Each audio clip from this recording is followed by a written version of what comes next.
Ever catch yourself scrolling through Instagram, seeing someone flash their luxury watch or post from their beach house in Miami, and think, man, where do I even stand financially? Here's the harsh reality. Most people have absolutely no clue where they actually rank in America's wealth ladder. And this confusion is costing you serious money. I've spent years analyzing Federal Reserve data and wealth distribution patterns, and what I'm about to show you will completely flip your understanding of what it means to be rich, middle class, or wealthy in America today. In the next few minutes, I'm going to break down the exact net worth numbers that define each economic class, from the bottom 20% all the way up to the ultra-wealthy top 1%. We're talking real data, not social media illusions. You'll discover which category you actually fall into and, more importantly, what it takes to climb to the next level. But here's what's going to shock you most. The net worth number that puts you in the top 1% might be way different than what you think. And wait until you see how geography completely changes these numbers. Let's dive in. First, let me blow your mind with this stat. According to the latest Federal Reserve data, the median household net worth in America is $192,900. But here's the kicker. The average is over $1 million. How is that possible? It's because wealth in America is massively concentrated at the top. The richest 1% control 32% of all wealth, while the bottom 50% of Americans hold just 2%. Think about that for a second.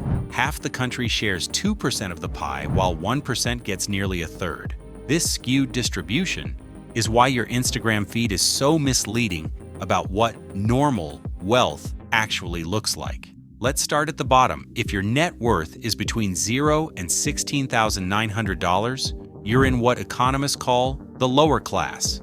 The median here is around $6,000. These are people living paycheck to paycheck, often carrying high-interest debt that keeps them trapped in what I call the expensive to be poor cycle. Think about it. When you're broke, everything costs more. No credit means higher deposits. No car means expensive ride shares. No savings means payday loans at 400% interest. It's like trying to climb a mountain while someone keeps adding rocks to your backpack.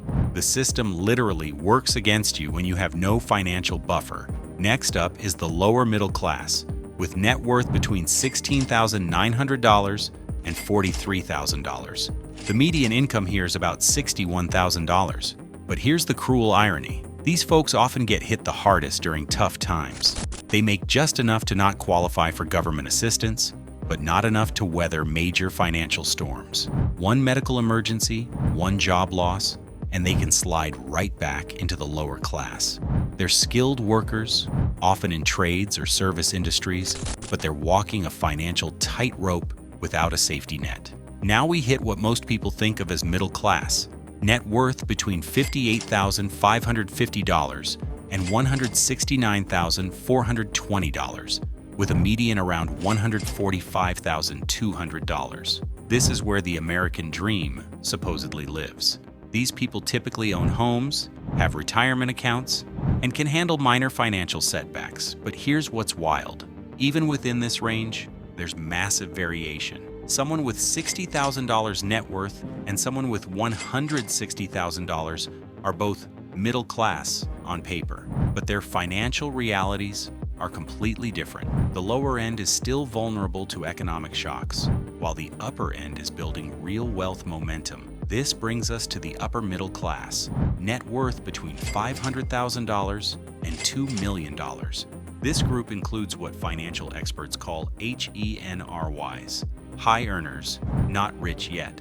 These are your doctors, lawyers, engineers, and tech workers pulling in $200,000 plus annual. But here's their dirty secret. Many of them are broke. They're making great money, but spending it all on looking wealthy instead of being wealthy. The $80,000 BMW, the $8,000 monthly mortgage, private schools, country club memberships.